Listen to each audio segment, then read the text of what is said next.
ተመልካቾች በህይወታችሁ እጅግ የምትወዱትን ዘመናችሁን ሙሉ የለፋችሁለትንና ተስፋ ያደረጋችሁትን ብቸኛ ነገር ተወው አሳልፈህ ስጠኝ ብትባሉ ምን ታደርጋላችሁ? ያደጋችሁበትን ምቹ ቤት፣ ያካበታችሁትን ሀብት ወይንም ከሁሉ በላይ የምትሳሱለትንና የልብ ትርታችሁ የሆነውን ልጃችሁን ወዴት እንደምትሄድ ሳታውቅ እኔ ወደማሳይህ መንገድ ብቻህን ውጣ የሚል መለኮታዊ ድምጽ ቢወጣላችሁ ምላሻችሁ ምን ይሆን ነበር? እስቲ አስቡት። መካንነት አሳፍሯችሁ ዘመን አልፎ ተስፋ ቆርጣችሁ ባለበት ሰዓት የተሰጣችሁን የህይወት ብርሃን ገና ፍቅሩን ሳትጠግቡ ሰውልኝ ብትባሉ በውስጣችሁ የሚፈጠረው የህሊና ሙግትና የልብ ስብራት ምን ያህል ከባድ ነው? ይህ የፈጠራ ወይም ሐሳባዊ ፍልስፍና አይደለም። ከ4000 ዓመታት በፊት በጣዖት አምልኮ ከተሞላችው የኡር ከተማ ተነስቶ የዓለማት ሁሉ አባት ለመሆን የበቃው የአንድ ታላቅ አባት እውነተኛ የህይወት መስዋዕትነት ነው። እርሱ ዛሬ የእስልምናው ዓለም ታላቅ ነቢይ፣ የአይሁዶች ወላጅ አባት፣ የክርስትናው እምነት ደግሞ ሕያው ምልክት ነው። ነገር ግን ስለዚህ ታላቅ ሰው የማናውቃቸው ስንት የተሰወሩ ምስጢሮች አሉ። ታላቂቱ ሚስቱ ሳራ የራሱ የአባቱ ልጅ ወይንም እህቱ እንደነበረችስ? ከእርሷም ውጪ ሌሎች ሚስቶችን እንዳገባስ ስንቶቻችን እናውቃለን? ተወዳጆች፣ እኛስ በእየለቱ ለትንሹ የኑሮ ፈተና፣ ለስጋዊ ምቾታችንና ለጊዜያዊ ፍርሃታችን ስንል ስንት ጊዜ የእግዚአብሔርን መንገድ ትተናል። ዛሬ በኑሮ ጫና ለተጨነቅን፣ እግዚአብሔር ዘገየብኝ ብለን ተስፋ ለቆረጥነውና ያልታወቀውን የነገ መንገዳችንን ለፈራን ሁሉ የ100 ዓመት የጠበቀው አዛውንት ለእግዚአብሔር ሲል የከፈለው ዋጋና የሳራ ትዕግስት እንባ ታላቅ የህይወት መልእክት አለው። የፍጹም መታዘዝን ጥልቀት፣ የተስፋን ኃይልና ጊዜውን ጠብቆ የሚፈጸመውን የፈጣሪን ቃል አብረን እንመረምራለን። ይህ ይባቤ ሚዲያ ነው። በስመ አብ ወወልድ ወመንፈስ ቅዱስ አሐዱ አምላክ አሜን። ውድ የይባቤ ሚዲያ ቤተሰቦች የጀመርነውን ይህንን ታላቅ መንፈሳዊ ጉዞ በማስፋት በአጭር ጊዜ 10,000 ቤተሰቦችን የማፍራት ራዕይ ሰንቀናል። ወደዚህ ጥልቅ ታሪክ ከመግባታችን በፊት ቻናላችንን ሰብስክራይብ በማድረግና ቪዲዮውን ላይክ በማድረግ የይባቤ ሚዲያን አገልግሎት እንድትደግፉ በእግዚአብሔር ፍቅር እንጠይቃለን። ጊዜው ከክርስቶስ ልደት በፊት በግምት 2018 ዓመተ ዓለም አካባቢ ነው። ስፍራው አሁን በኢራቅ ደቡባዊ ክፍል በምትገኘው በፋርስ ባህረ ሰላጤ ታላቅ የንግድ ማዕከል የነበረችው የኡር ከተማ ነው። ኡር በዘመኗ ወደር ያልተገኘላት የስልጣኔ ማማ ነበረች። በኖራ የተቀቡና የተለሰኑ ባለ አንድ ፎቅ የጡብ ቤቶች፣ በድንጋይ የተነጠፉ ሰፋፊ ግቢዎች እንዲሁም ከእንጨት የተሰሩ ያማሩ በረንዳዎች የከተማዋን የቅንጦት ኑሮ ይመሰክራሉ። ይህች ከተማ በውጫዊ ውበቷና በቁሳዊ ብልጽግናዋ ያሸበረቀች ብትሆንም በውስጧ ግን እጅግ የሚያስፈራ የነፋስ ባዶነትና የጣዖት አምልኮ ድቅድቅ ጨለማ ነግሶባት ነበር። በዚህች የድሎት ከተማ መንገዶች ላይ የንግድ እንቅስቃሴው ደርቷል። ከነዚህም ነጋዴዎች መካከል አንዱ ታራ ይባላል። እርሱም የዚህ ታሪክ ዋነኛ ገጸ ባህሪ የሆነው የአብርሃም አባት ነው። ታራ ተራ ነጋዴ አልነበረም። እርሱ የሰዎችን ፍርሃትና ተስፋ ወደ ንግድ የቀየረ፣ አማልክትን ከእንጨትና ከድንጋይ እየጠረበ የሚያመልክና የሚሸጥ ሰው ነበር። መዶሻውና መሮው ከድንጋይ ጋር ሲላተሙ የሚሰማው ድምጽ የኡር ከተማ ነዋሪዎች ከፈጣሪያቸው ርቀው ለገዛ እጃቸው ስራ የሚሰግዱበትን አሳዛኝ እውነታ የሚያስተጋባ የሞት ድምጽ ነበር። የሰው ልጅ የህይወትን እስትንፋስ ከሰጠው እውነተኛ አምላክ ተለይቶ አፍ እያለው ለማይናገር፣ እጅ እያለው ለማይዳሰስ ቁስ ሲንበረከክ ማየት በእውነትም የነፍስን ታላቅ ውድቀት የሚያሳይ ትዕይንት ነው። አብርሃም ይህንን የጣዖት ንግድ እያየና እየታዘበ አደገ። በውስጡ ግን ይህ በእጅ የተጠረበ ግዑዝ ነገር እንዴት አምላክ ሊሆን ይችላል የሚል ጥልቅ የህሊና ጥያቄ ይብላላ ነበር። ታዲያ የሰው ልጅ እውነተኛውን አምላክ እንዴት ሊረሳ ቻለ? ይህ ሁሉ የጣዖት ድቅድቅ ጨለማስ ከየት መጣ? ለዚህ ጥያቄ ምላሽ ለማግኘት የታሪክን ገጾች ወደ ኋላ መግለጥ ግድ ይለናል። ከታላቁ የጥፋት ውሃ በኋላ ኖህ ከመርከቡ ሲወጣ ለእግዚአብሔር መስዋዕትን አቅርቦ ነበር። በዛን ጊዜ በምድር ላይ ከንጹህ አምልኮ በቀር ሌላ ነገር አልነበረም። ነገር ግን ትውልድ እየተካና እየበዛ ሲሄድ የሰው ልጅ ልብ ዳግም ወደ አመጽ አዘነበለ። ከኖህ በኋላ የመጣው 10ኛው ትውልድ በናምሩድ መሪነት የባቢሎንን ግንብ በመገንባት በፈጣሪው ላይ አዳዲስ የክህደት ታሪኮችን መጻፍ ጀመረ። የቋንቋዎች መደበላለቅ ተከስቶ ህዝቡ በምድር ፊት ሲበተን ያ የመጀመሪያው ንጹህ አምልኮ ብርቅ እየሆነ ቦታውን ለተለያዩ የባዕድ አማልክት አስረከበ። የኡር ከተማም የዚህ የክህደት ውርስ ሰለባ ነበረች። ነገር ግን እግዚአብሔር በማንኛውም ዘመን ለራሱ ታማኝ ምስክሮችን ሳያስቀር አያልፍም። በዚህ ሁሉ የጣዖት አምልኮና የክህደት ሌሊት ውስጥ ፈጽማ ያልጠፋችና ለትውልድ የተረፈች አንዲት የሻማ ብርሃን ትንቦገቦግ ነበር። ይህችም ብርሃን የኖህ ልጅ የሆነው የሴም ሕይወት ነበረች። ምንም እንኳን ሴም የበኩር ልጅ ባይሆንም በእምነቱ ጽናት የተነሳ በእግዚአብሔር ዘንድ ታላቅ ሞገስን አግኝቶ ነበር። ኖህም እግዚአብሔርን የሴም አምላክ ብሎ እስከ መጥራት ደርሶ ነበር። ታማኙ ሴም በናምሩድ አመጽና በባቢሎን ግንብ ግንባታ አልተባበረም። የሰው ልጆች ቋንቋ ሲደበላለቅ ሴምና ቤተሰቡ ያንን ጥንታዊና የመጀመሪያ የሆነውን የኖህን ቋንቋ ይዘው ቆዩ። የአይሁድ ረበናት አንድ እጅግ አስደናቂ የሆነ የታሪክ ትስስርን ይነግሩናል። አብርሃም በተወለደበት ዘመን ያ አባቶችን ከጥፋት ውሃ ያተረፈውን አምላክ የሚያውቀው የባቢሎንን አመጽ በአይኑ ያየውና ረጅም ዕድሜን ያስቆጠረው ቅድመ አያቱ ሴም ገና በሕይወት ነበር። አብርሃም የተወለደው ሴም ከመሞቱ 150 ዓመታት በፊት ነበር። ይህ ማለት አብርሃም ከሴም ጋር በአንድ ዘመን ኖረዋል ማለት ነው። በጣዖት ከተከበበችው ኡር ከተማ ውስጥ ሆኖ አብርሃም ከጥፋት ውሃ ስለተረፈችው መርከብ፣ ስለ ቀስተ ደመናው ቃል ኪዳንና ስለ ሰማይና ምድር ፈጣሪ ከራሱ ከሴም አንደበት ሳይማር አልቀረም ይላሉ። ይህ የሴም ብርሃን ነው በአብርሃም ልብ ውስጥ የነበረውን የጥርጣሬ ጭላንጭል ወደ ታላቅ የእምነት እሳት የለወጠው። በዚህም አብርሃም በኡር ከተማ የነበረውን አባቱ የሰራውን ጣዖት ብቻ ሳይሆን በዘመኑ የነበረውን የክህደት ስርዓት በሙሉ ለመስበርና የራሱን እምነት መንገድ ለመጀመር ተነሳ። በአንድ ማህበረሰብ ውስጥ ሁሉም ሰው የተሳሳተ መንገድ እየተጓዘ ባለበት ወቅት እውነትን ብቻውን መገንዘብ እጅግ የሚከብድ የህሊና ሸክም ነው።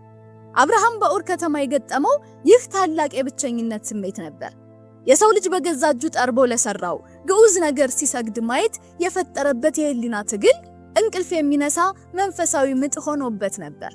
ከዕለታት ባንዱ ቀን ይህ በውስጡ ሲብላላ የነበረው ጥያቄ አፈትልኮ ወጣ። አባቱ ታራን አባቴ ሆይ ከዚህ ከምናመልከው ጣዖት የምናገኘው ጥቅም ምንድነው ሲል ጠየቀው። ታራም የልጁ ጥያቄ ልቡን ቢሞግተውም የዓለማዊነትን መሸፈኛ አጥልቆ ልጄ እኔም እንደማይረባንና እንደማይጠቅመን ጠንቅቄ አውቃለሁ። የዚህ ሀገር ሰዎች ግን በጣዖት ፍቅር ተነድፈዋልና እንዳያጠፉን እንደ ወንዙ እንሻገር እንደ ሀገሩ እንኑር ብዬ ነው እንጂ በማለት አሳዛኝ ምላሽን ሰጠው። እውነትን እያወቁ ለማህበረሰቡ ግፊት እጅ መስጠት የሰው ልጅ ትልቁ ውድቀት ነው። አብርሃም ግን እውነትን እያወቀ በሐሰት ለመኖር አልፈቀደም። ፈተናው የመጣው ታራ እንጨት ጠርቦና ድንጋይ አለዝቦ ሂድና በገበያ ሽጠው ብሎ ለአብርሃም በሰጠው ጊዜ ነው። ወጣቱ አብርሃም ጣዖቱን ተሸክሞ ወደ ገበያ ወጣ። ነገር ግን እንደ ሌሎቹ ነጋዴዎች ምርቱን ሊያሞካሽ አልቻለም። ይልቁንም በገበያው መሃል ቆሞ አፍ እያለው የማይናገር እጅ እያለው የማይዳስስ እግር እያለው የማይሄድ ጣዖት ግዙኝ እያለ ድምጹን ከፍ አድርጎ ጮኸ። ሰዎቹም ቃሉን ሰምተው ምንም ሳይገዙት ጣዖቱን ተሸክሞ ወደ ቤቱ ተመለሰ። በቤቱ ውስጥ አብርሃምና ጣዖቱ ፊት ለፊት ተፋጠጡ። የጣዖቱን ዝምታ ለመፈተን እርቦኛል አብላኝ፣ ጠምቶኛል አጠጣኝ አለው። ጣዖቱ ጸጥ አለ። የደከመው ሰው ቢያጫውቱት ይደሰታልና እስቲ አጫውተኝ አለው። አሁንም ያው የሞት ዝምታ ሰፈነ። በዚህች ቅጽበት የአብርሃም ትዕግስት ተሟጠተ። ይህ ፍጡር ነው እንጂ ፈጣሪ አይደለም፣ ፈጣሪ ሌላ ነው በማለት ጣዖቱን ከፍ አድርጎ አነሳና በኃይል ድንጋይ ላይ አላተመው። ጣዖቱ ተሰባብሮ ብናኝ ሆነ። ይህ የጣዖቱ መሰበር በአብርሃም ልብ ውስጥ የነበረው የጨለማ ግድግዳ የሚፈርስበትና ታላቁ መንፈሳዊ መነቃቃት የሚጀምርበት ቅጽበት ነበር። አብርሃም ከጣዖት ቤት ወጥቶ እውነተኛውን አምላክ ፍለጋ አይኑን ወደ ስነ ፍጥረት አዞረ። የቅድስት ቤተክርስቲያናችን የኦሪት ዘፍጥረት አንድምታ ትርጓሜ ይህንን የአብርሃምን የተፈጥሮ ምርምር እጅግ በሚደንቅ ጥልቀት ይገልጸዋል። አብርሃም ከፍ ያለ ተራራ ሲመለከት የግርማው ግዙፍነት አስገርሞት አምላክስ ይህ ነው አለ። ነገር ግን ከእርሱ የሚበልጥ ሌላ ተራራ ሲያይ በፈጣሪ ዘንድ መበላለጥ የለም፣ ይህም አምላክ አይደለም ሲል ደመደመ። የሚነፍሰውን ነፋስ ዛፎቹን ሲያናውጥና ባህርን ሲያናውጥ ሲያይ አምላክስ ይህ ነው አለ።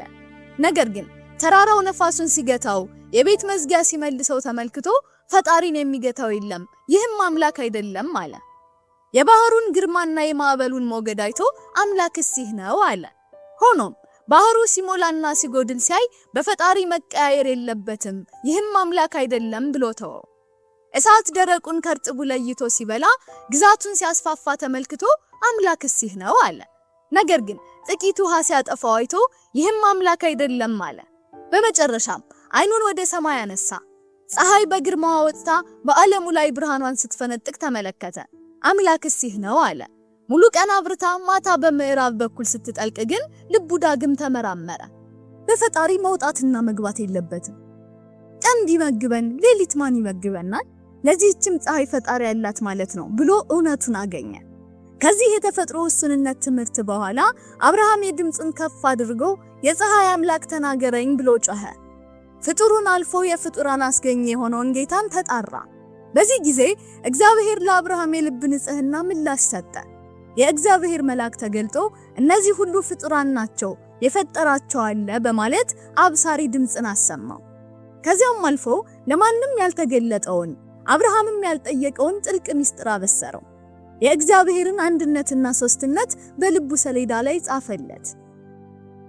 እውነትን ያገኘው አብርሃም በዝምታ ሊቀመጥ አልቻለም። በኡር የነበረውን የጣዖት ቤት በእሳት አቃጠለው። በሚያሳዝን ሁኔታ ወንድሙ አራን ጣዖትን አድናለሁ ብሎ ወደ እሳቱ ገብቶ ተቃጥሎ ሞተ። ይህ ክስተት ታራ ልጁን አብርሃምን፣ የልጅ ልጁን ሎጥንና የአብርሃምን ሚስትን ሳራን ይዞ ከከለዳውያን ምድር ከኡር ከተማ ለቆ እንዲወጣ ምክንያት ሆነ። ወደ ከነዓን የሚያደርጉት ታላቁ የእምነት ጉዞም ከዚህ ተጀመረ። የሰው ልጅ በሕይወቱ ከሚያደርጋቸው ከባድ ውሳኔዎች መካከል የተለመደውንና ያካበተውን ምቾቱን ትቶ ያልታወቀውንና ፈታኙን የሆነውን የስደት መንገድ መምረጥ ግንባር ቀደሙ ነው። የአብርሃምና የሳራ ውሳኔ ደግሞ ከዚህም የከበደ ነበር። አብርሃም ይህንን ታላቅ ውሳኔ ሲያደርግ እድሜው 75 ዓመት ደርሶ ነበር። ሚስቱ በወቅቱ ሶራ ትባል የነበረችው ሳራም የ65 ዓመት አዛውንት ነበረች። በእርጅና ዘመን ሰው እረፍትና መረጋጋት በሚፈልግበት ወቅት አብርሃም የእግዚአብሔርን ድምጽ ሰምቶ ያልታወቀውን አድካሚ ጉዞ ጀመረ። የአርኪኦሎጂ ተመራማሪዎች እንደሚነግሩን አብርሃም በኡር ከተማ ይኖርበት የነበረው መኖሪያ ተራ ቤት አልነበረም። በዘመኑ የመካከለኛውንና የቅንጡ ኑሮ ደረጃን የሚያንጸባርቅ ነበር። ከጡብ የተገነባ፣ በኖራ የተለሰነ፣ ግቢው በድንጋይ የተነጠፈ፣ በታችኛው ክፍል ለአገልጋዮች ማረፊያና እንግዶች መቀበያ ያላቸው ሰፋፊ ክፍሎች ያሉት ቤት ነበር። ከላይኛው ፎቅ ላይ ደግሞ የቤተሰቡ መኖሪያ ሲሆን በዙሪያው የሚያምር የእንጨት በረንዳ ነበረው። ከ10 እስከ 20 ክፍሎች ያሉት ይህ ቤት አንድ የከተማ ሰው የሚያስፈልገውን ሁሉ ያሟላ ነበር። አብርሃምና ሳራ ይህንን ሁሉ የድሎት ኑሮ ነው ትተው ወደ ድንኳን ኑሮ የወረዱት። እግዚአብሔርን ለመታዘዝ ሲሉ የከፈሉት ዋጋ ቀላል አልነበረም።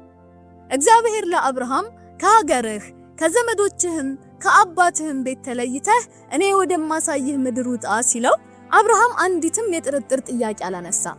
የት ነው የምትወስደኝ? መቼ ነው የምደርሰው?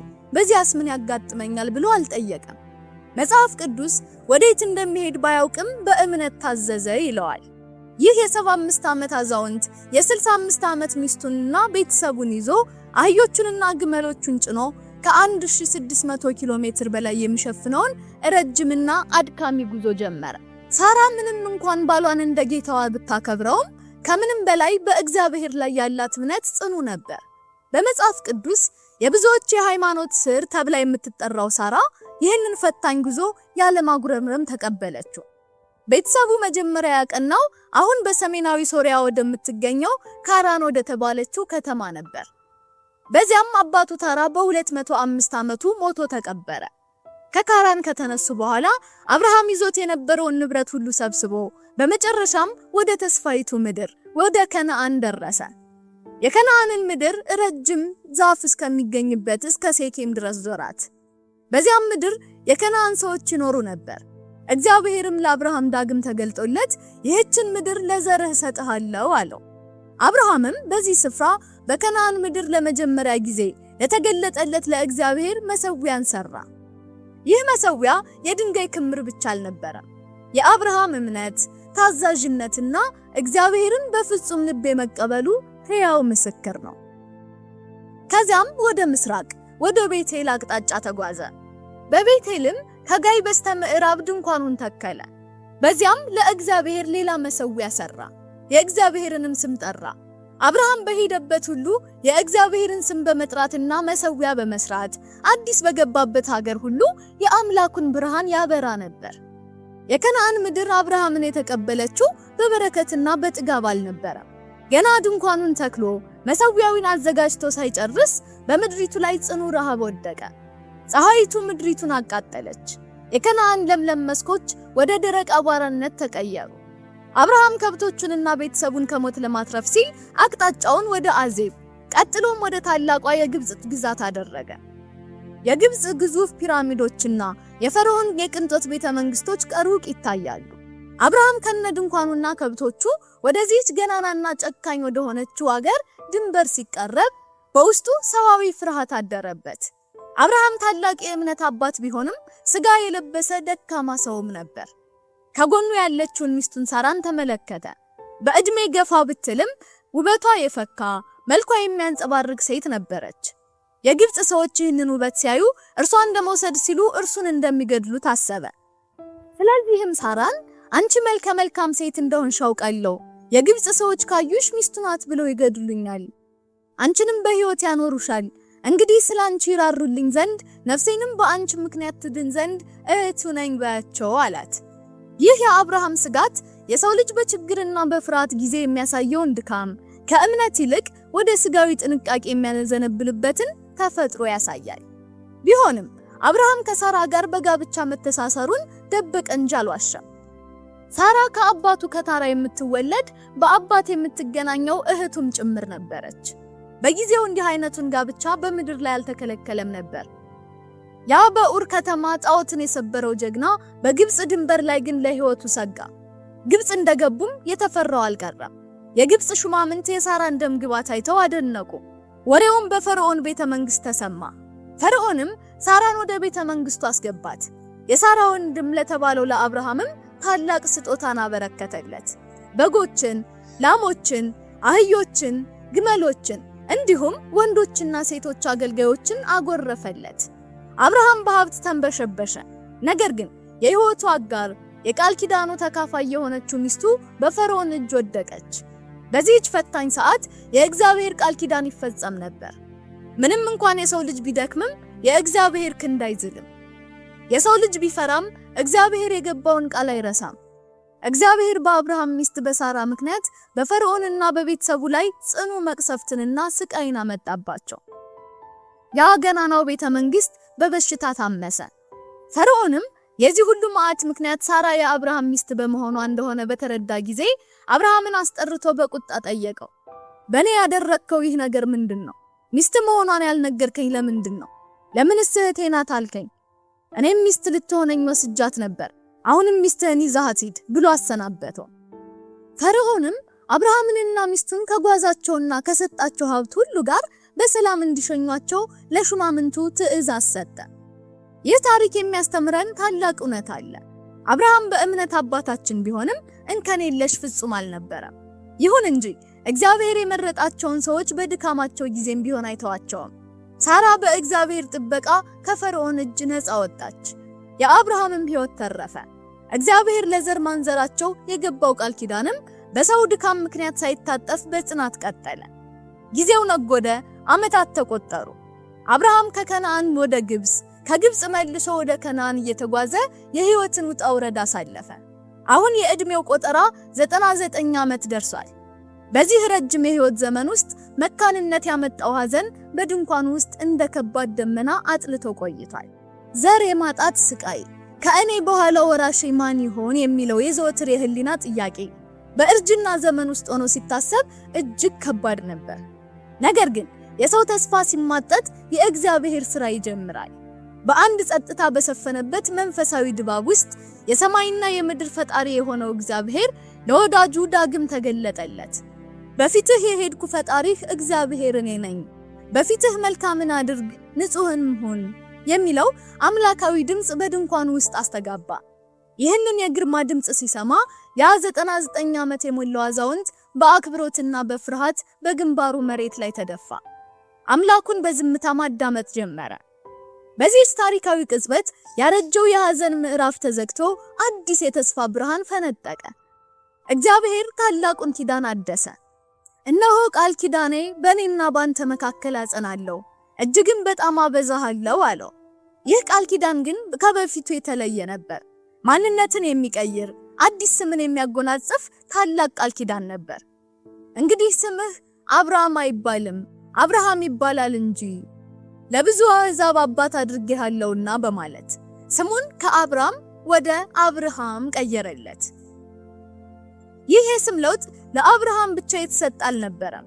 ያቺ በሐዘንና በተስፋ መቁረጥ ውስጥ ለዓመታት የኖረችው መካንነቷን እያሰበች ታለቅስ የነበረችው ሚስቱም ከዚህ ኪዳን ተካፋይ ሆነች።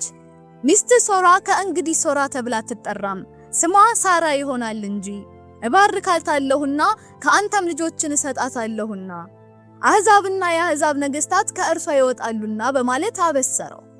ሶራ የሚለው ስም ወደ ሳራ ሲቀየር ያረጀው ማህፀኗ ዳግም እንደሚለመለም ከለቅሷ አልፋ የነገሥታት እናት እንደምትሆን አረጋገጠላት። ይህ ታላቅ ኪዳን ማተሚያ ያስፈልገው ነበር። እግዚአብሔርም በእርሱና በአብርሃም ዘር መካከል ለዘላለም የሚያጸናውን የግርዛትን ሕግ ደነገገ። በእኔና በአንተ መካከል ከአንተም በኋላ በዘርህ መካከል የምትጠብቋት ቃል ኪዳኔ ይህች ናት። ከአንተ ወንድ ሁሉ ይገረዝ። የሰውነት ቁልፈትን መገረዝ የአብርሃም ዘር እግዚአብሔርን ለይቶ ለማወቁና የእርሱ ሕዝብ ለመሆኑ የማይጠፋ ስጋዊ ማህተም ሆነ። በስምንተኛው ቀን ሕፃኑን መገረዝ አብርሃምና ቤተሰቡ ከዓለም ተለይተው ለእግዚአብሔር የተለዩ መሆናቸውን የሚያሳይ የኪዳኑ ዘላለማዊ ምልክት ሆነ። በዚህም አብርሃም አዲስ ማንነትን ለብሶ የብዙሃን አባት ሆኖ የተስፋውን መፈጸም በተሰበረና በተዋረደ መንፈስ መጠባበቅ ጀመረ። በሞቃቱ የቀትር ፀሐይ የዕለቱ ሐሩር ምድሪቱን ሲያቃጥላት አብርሃም በመምሬ ዛፍ ጥላ ስር በድንኳኑ ደጃፍ ተቀምጦ ነበር። የካሜራችን አይን ከሩቅ ሲያይ የፀሐይቱ ንዳድ አየሩን ሲያርገበግበው ይታያል። ድንገት አብርሃም አይኖቹን አቅንቶ ሲመለከት 3 መንገደኞች በፊቱ ቆመው አየ። ምንም እንኳን ኑሮው የድንኳን ቤቱን በበረሃ መካከል ቢሆንም የአብርሃም ልብ ግን ከሰማይ እየሰፋ ነበር። አዛውንቱ ይህንን የቀትር ሐሩር ሳይፈራ እንግዶቹን ለመቀበል ከድንኳኑ ደጃፍ እየሮጠ ሄደ። በምድር ላይም ተደፍቶ ሰገደ። በመጽሐፍ ቅዱስ ውስጥ እንግዳን በማክበርና በፍቅር በመቀበል እንደ አብርሃም ወደር የሌለው ጻድቅ ሰው አልነበረም። ወደ አብርሃም ቤት ገብቶ ሳይስተናገድ የወጣ ሰው በዚያ ዘመን አልነበረም። በምድር ላይ እንግዳ ተቀባይ የነበረውን አብርሃም እግዚአብሔር በሰማይም የነፍሳት ሁሉ ማረፊያ አድርጎታል። ያቺ በበረሃ የተተከለችው ታናሽ ድንኳን የሰማይና የምድር ፈጣሪ ማረፊያ ለመሆን የበቃችው በውስጧ በነበረው በዚህ ወደር የሌለው የፍቅርና የእንግዳ ተቀባይነት ልብ ነው። ነገር ግን በዚህ ቀትር ወደ አብርሃም ድንኳን የመጡት እንግዶች የተለመዱ መንገደኞች አልነበሩ። የዘፍጥረት መጽሐፍ ይህንን ሲገልጽ እግዚአብሔር ለአብርሃም ተገለጠለት ይልና ወዲያውኑ 3 ሰዎች በፊቱ ቆመው አየ ይለናል። እዚህ ላይ የአብርሃም ንግግር የተለመደውን የሰዋሰው ሕግ መጠበቅ ያቆማል። 3ቱን ሰዎች ጠጋ ብሎ ልክ ለአንድ ሰው እንደሚናገር ንግግሩን በነጠላ ይጀምራል።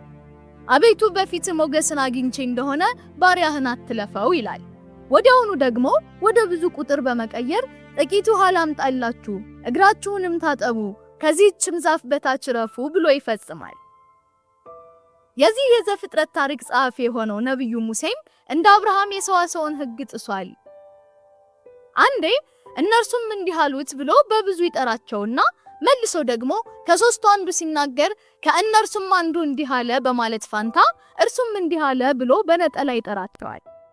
አብርሃምም ለሚስቱ ለሳራ 3 መስፈሪያ ዱቄት አብክተሽ 1 ዳቦ ጋግሪ ማለቱ 3ቱን መስፈሪያ በአንድነት መለወሷ ያለምንም ምክንያት የተጻፈ አላስፈላጊ ዝርዝር አይደለም።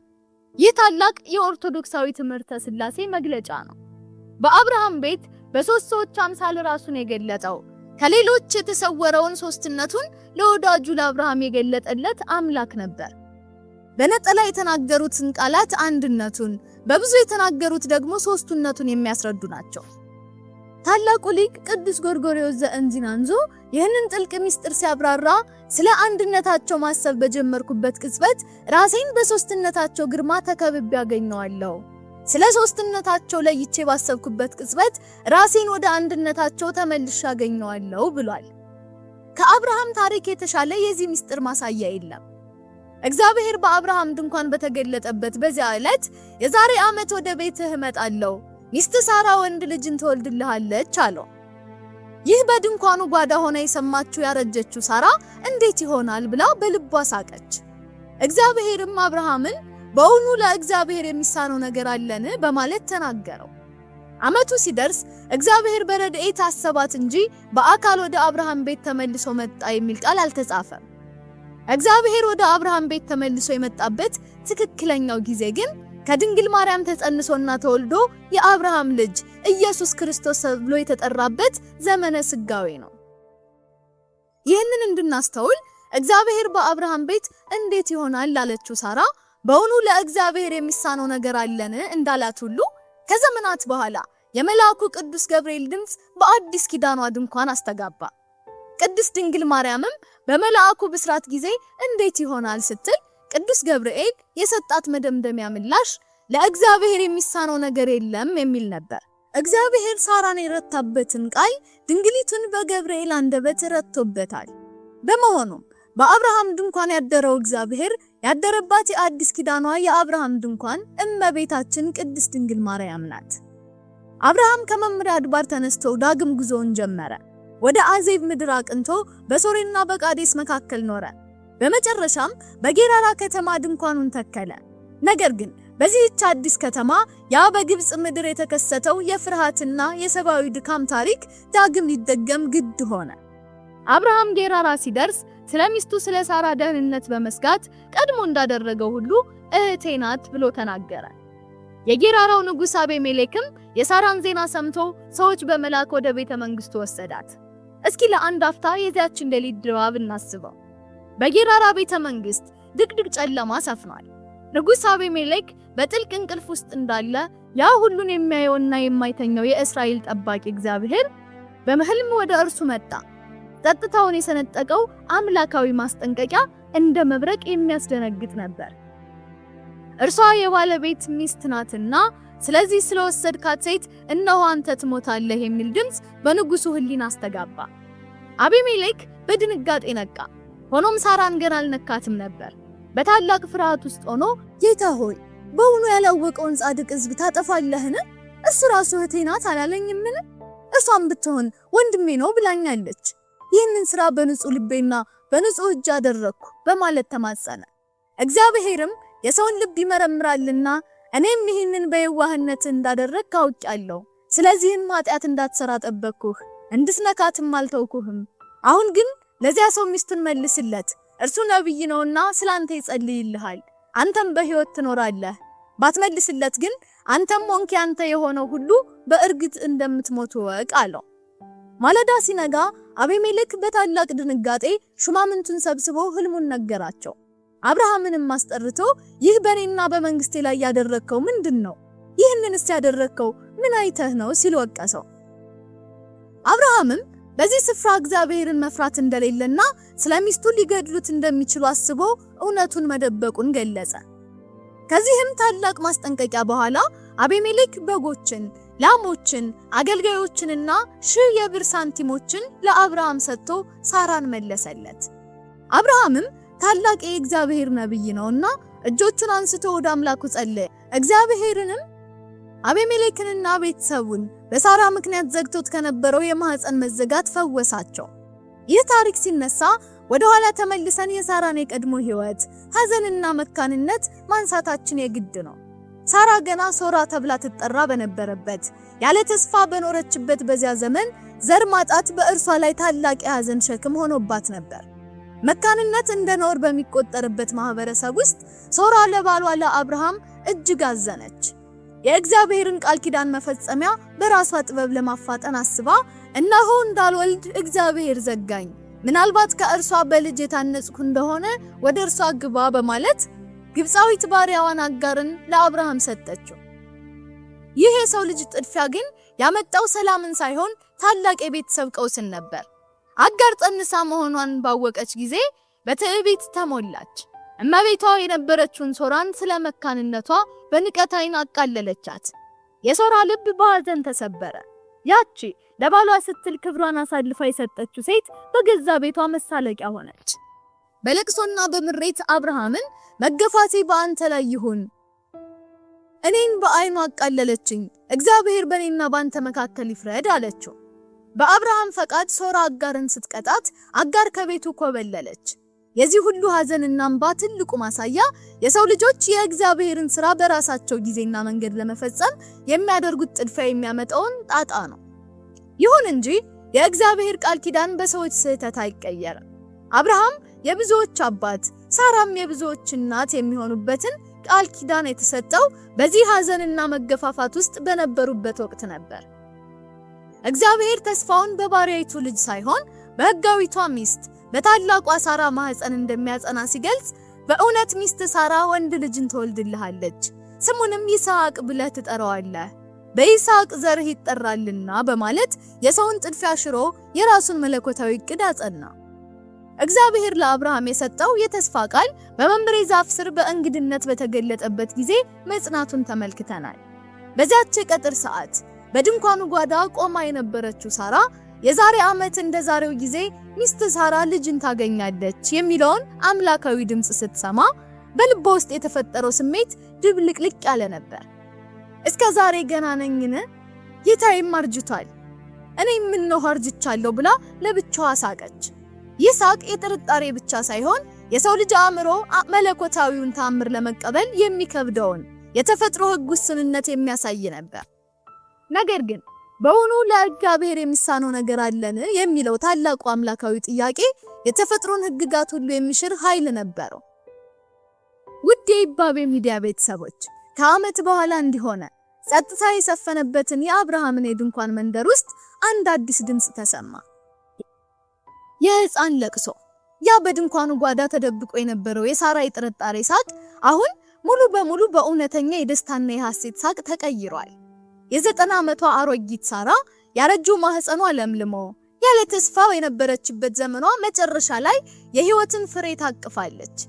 100 ዓመት የሞላው ጸጉሩንና ጺሙ እንደ በረዶ የነጣው ታላቁ የእምነት አርበኛ አብርሃም የተስፋውን ልጅ በታቀፈ ጊዜ የተሰማውን ጥልቅ ደስታ በቃላት መግለጽ አይቻልም። ይህ ትዕይንት የሰው ልጅ ተስፋ በሚቆርጥበትና አበቃ በሚልበት ሰዓት እግዚአብሔር ስራውን ገና እንደሚጀምር የሚያሳይ ሕያው ምስክር ነው። እግዚአብሔር እንደተናገረው ሳራን አሰባት። በተናገረውም ወራት ለአብርሃም በእርጅናው ወንድ ልጅ ሰጠው። አብርሃምም የዚህን የተስፋ ፍሬ የቃል ኪዳኑን ወራሽ ስሙን ይስሐቅ ብሎ ጠራው። ይስሐቅ ማለት ይስቃል ወይም ሳቅ ማለት ነው። ሳራም በደስታ እንባ ታጅባ እግዚአብሔር ሳቅ ወይም ደስታ አድርጎልኛል፣ ይህንንም የሚሰማ ሁሉ በእኔ ምክንያት ይስቃል በማለት አምላኳን አመሰገነች። ሳራ ልጆችን እንድታጠባ ለአብርሃም ማን በነገረው? በእርጅናው ልጅን ወልጄለታለሁና ስትል እግዚአብሔር የተፈጥሮን ድካም ወደ መለኮታዊ ጥንካሬ እንዴት እንደሚቀይረው መሰከረች።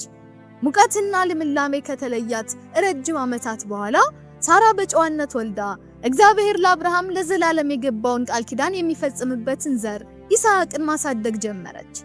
ይስሐቅ ተራ ልጅ አልነበረም። እርሱ የእግዚአብሔር የጊዜ ሰሌዳ የማይፋለስ መሆኑን የሚያረጋግጥ የተስፋ ማህተም ነበር።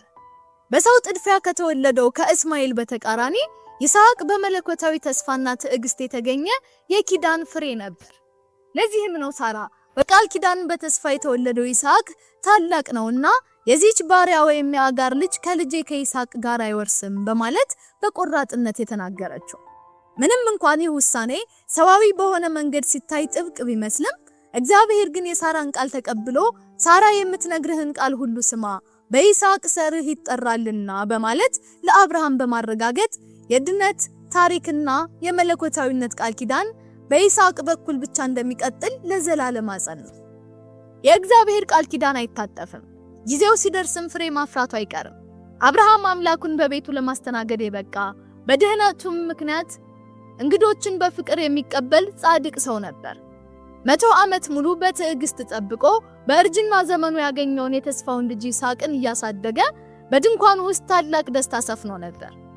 ነገር ግን ይህ ደስታ የሰው ልጅ አእምሮ ሊሸከመው ከሚችለው በላይ በሆነ እጅግ ከባድ በሆነ መለኮታዊ ትእዛዝ ሊፈተን ጊዜው ደረሰ። እግዚአብሔር አብርሃምን ጠራው። የምትወደውን አንድ ልጅህን ይስሐቅን ይዘህ ወደ ሞሪያ መንደር ሂድ። እኔም በምነግርህ በአንድ ተራራ ላይ በዚያ መስዋዕት አድርገህ ሰዋልኝ አለው። እነዚህ ቃላት እንዴት ገላጭና ልብ ሰባሪ ናቸው! የምትወደውን አንድ ልጅህን ይስሐቅን አብርሃምን እንዴት ሰዋልኝ ትለኛለህ ብሎ ፈጣሪውን ቢጠይቅ ኖሮ እነዚህ 3 ቃላት መከራከሪያ በሆኑ ነበር። እንዴት አድርጌ የምወደው እንድሰዋልህ? እርሱ እኮ ከሳራ የምወልደው አንድ ልጄ ነው። የተስፋው ዛሬ ይስሐቅ እኮ ነው። እኔ ከሰዋውት ቃል ኪዳኑ ተቋረጠ አይደለምን ብሎ መሞገት የሚችልበት ሰፊ እድል ነበረው። ለምን ሀገሩን ከሞላ በግ እንዴት ልጄን እንድሰዋ ፈለክ? የልጄ ገዳይ ልታደርገኝ ነው ብሎ ማንባት ይችል ነበር። ነገር ግን ከታላቁ የእምነት አባት አንደበት አንዲትም የቅሬታ ቃል አልወጣችም። አብርሃም ፍጹም ዝምታን መረጠ። እስቲ ያችን ትዕዛዙ የተሰጠባትንና ጉዞ የጀመረባትን ሌሊት በህሊናችሁን ሳላት። በእውነት አብርሃም ያቺ ሌሊት ከመንጋቷ በፊት ጊዜውን እንዴት አሳልፎት ይሆን? ነገ ተጓዥ ነኝ ብሎ ሐሳቡን ጥሎ ተኝቶ ይሆን? 100 ዓመት ሙሉ ጠብቆ የተሰጠውን ልጁን እንዲያርድና እንዲሰዋ ተነግሮት እንዴት አድሮ ይሆን? ለማንም ሳይናገር ሚስጥሩን በልቡ የያዘው ጻድቁ አብርሃም በዚያች ሌሊት ከተኛው ልጁ አጠገብ ሆኖ የህሊና ስቅላት ሲቀበል አድሯል። ለሳራ ልጅሽን ልሰዋው ነው ብዬ እንዴት እነግራታለሁ? ለይስሐቅስ እንዴት አስረዳዋለሁ? ሰዎች ውስጥ ስመለስ ምን ይሉኛል? ይህ የብቻው የሆነ የህሊና ፈተና የዚያን ጻድቅ አረጋዊ ልብ ሲፈትነው አድሯል። ነገር ግን ማለዳ ሲነጋ አብርሃም አላመነታም።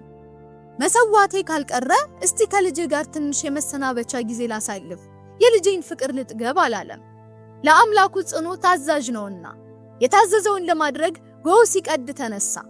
አህያውን ጫነ፣ ሁለቱንም ሎሌዎቹንና ልጁን ይስሐቅን ከእርሱ ጋር ወሰደ። የመስዋዕቱን እንጨት ሰነጠቀ፣ ቢላውንና እሳቱን ያዘ። ወደ ተባለውም ስፍራ ጉዞውን ጀመረ። ይህ ጉዞ የ1 ሰዓት ወይም የመንፈቅ ቀን አልነበረም። ሞሪያም ተራራ ድረስ 3 ሙሉ ቀናት ይፈጅ ነበር። ለአብርሃም እነዚህ 3 ቀናት ከዘላለም በላይ የረዘሙ የጭንቅ ቀናት ነበሩ።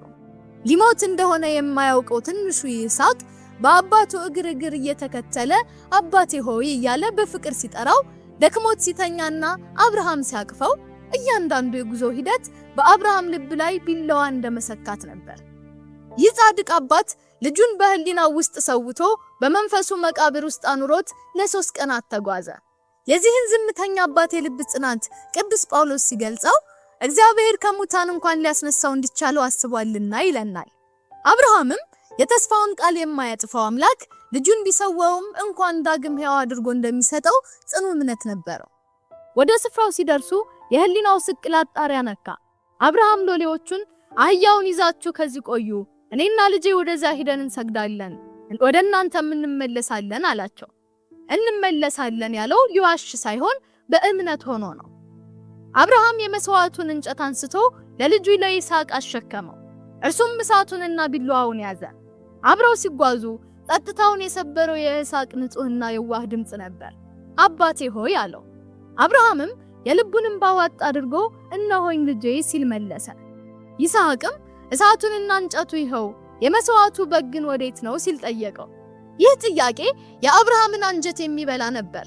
ነገር ግን በመንፈስ ቅዱስ ተቃኝቶ ልጄ ሆይ የመስዋዕቱን በግ እግዚአብሔር ያዘጋጃል ሲል ትንቢታዊ ምላሽ ሰጠው። አባትና ልጅ ወደ ሞሪያም ተራራ ጫፍ ወደዚያ ከባድና የመጨረሻ መስዋዕት ስፍራ ጉዟቸውን ቀጠሉ። እግዚአብሔር ወዳለው ቦታ ተራራው ጫፍ ላይ ሲደርሱ አብርሃምም በዚያ መሰዊያው ሰራ፣ እንጨትም ረበረበ። በዚያች ሰዓት አብርሃም ለልጁ ሚስጥሩን ገለጸለት። መታረድ ያለበት በግ እርሱ ራሱ ይስሐቅ መሆኑን ነገረው። የሚያስደንቀው የይስሐቅ ምላሽ ነበር። ይስሐቅ አላነባም፣ አልሸሸም፣ ከአባቱም ጋር አልታገለም። ይልቁንም የአባቱን ሐዘን ለማቅለልና የአምላኩን ፈቃድ ለመፈጸም ራሱን አሳልፎ ሰጠ። ይስሐቅ አባቱን እንዲህ አለው፣ አባቴ ሆይ የእግዚአብሔርን ትእዛዝ ፈጽም። ነገር ግን ስታርደኝ የሥጋ ነገር ሆኖብኝ እንዳልፈራና እንዳልወራጭ መስዋዕቱም እንዳይጎድልብህ እጆቼንና እግሮቼን አጥብቀህ ሰረኝ። አባቴ ስታርደኝም በጀርባዬ አድርገህ አስተኝተህ ረደኝ። አይኔን እያየህ አባትነትህ አሸንፎህ አንጀትህ እንዳይለወስ እኔም ሰማዩን እያየው አምላኬን እየተማጸንኩ ልሰዋ። ያለምንም ማንገራገር ይስሐቅ አስሮ በእንጨቱ ላይ እንዲያጋድመው ራሱን ሰጠ። ይህ የይስሐቅ ፍጹም ታዛዥነት መድኃኒታችን ኢየሱስ ክርስቶስ ራሱን በፈቃዱ ለመስቀል ሞት አሳልፎ የመስጠቱ ጥልቅ ማሳያ ነበር።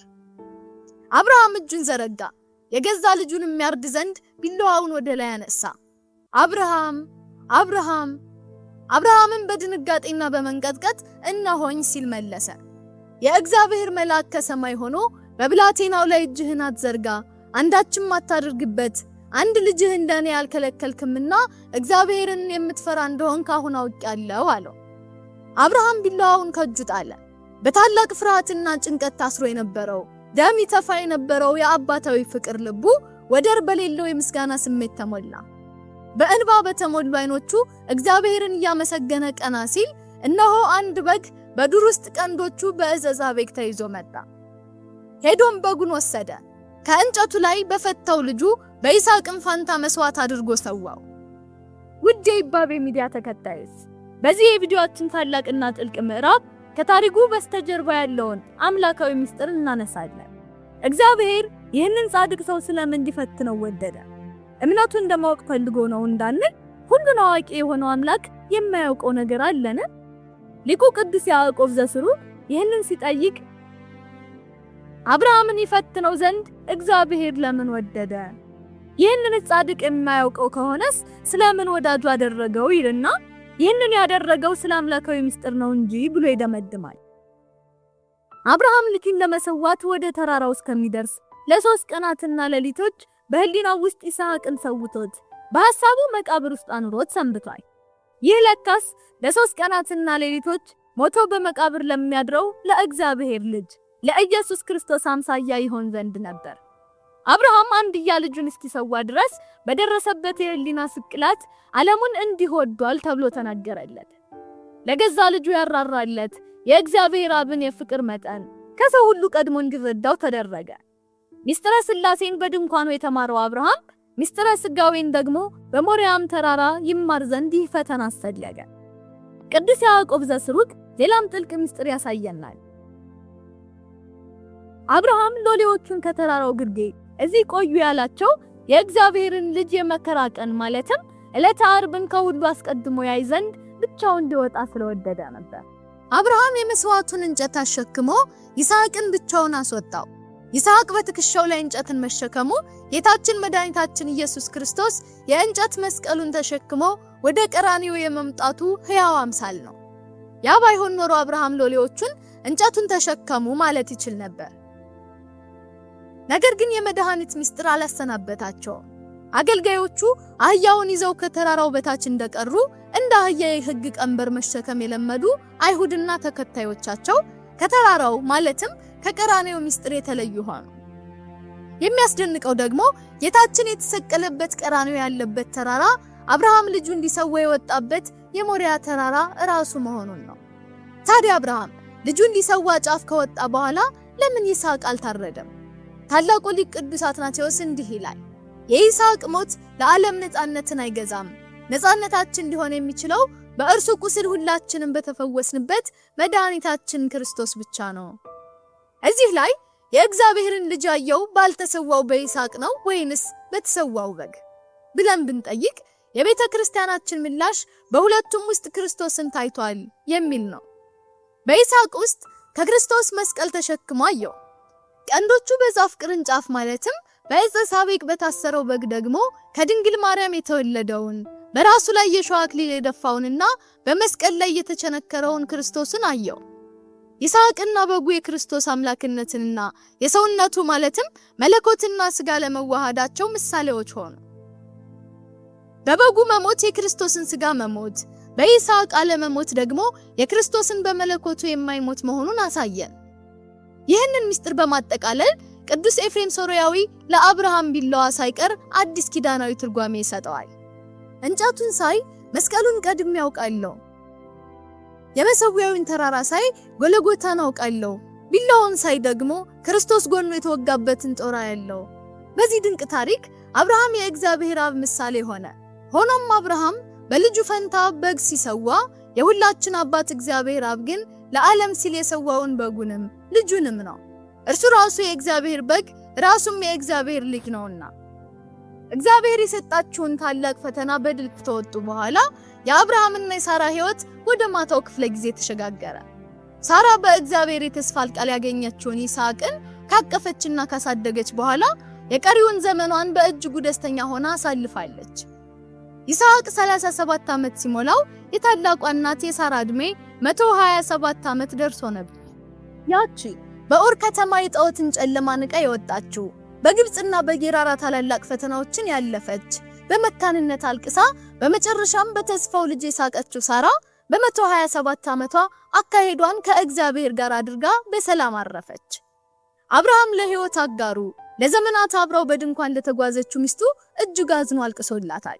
የለቅሶ ጊዜ ሳያበቃም ሚስቱን በክብር ለማሳረፍ ኤፍሮን ከተባለ ሰው በ400 የብር ሳንቲም ትልቅ ዋሻ ገዛ።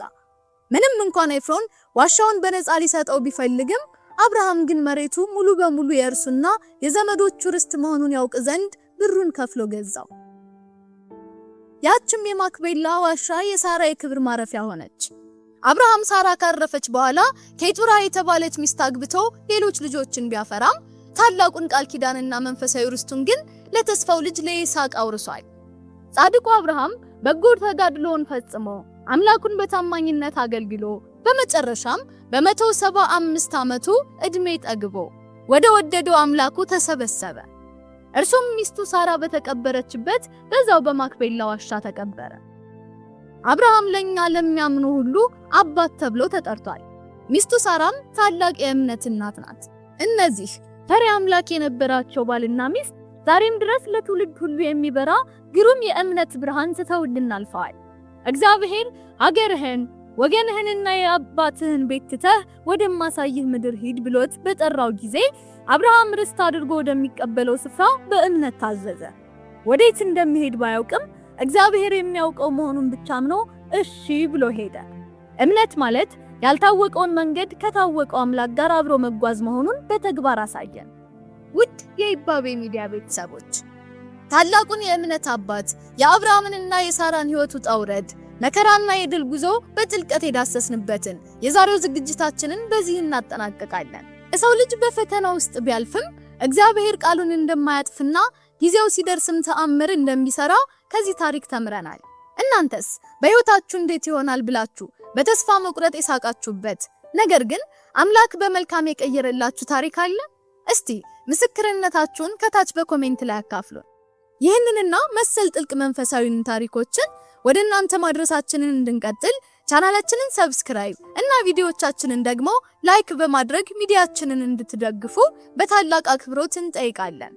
በቀጣይ ዝግጅታችን ሌላ አስደናቂ ታሪክ ይዘን እስክንመጣ ድረስ የጻድቁ የአብርሃም አምላክ ሰላምና ጸጋ ከሁላችን ጋር ይሁን።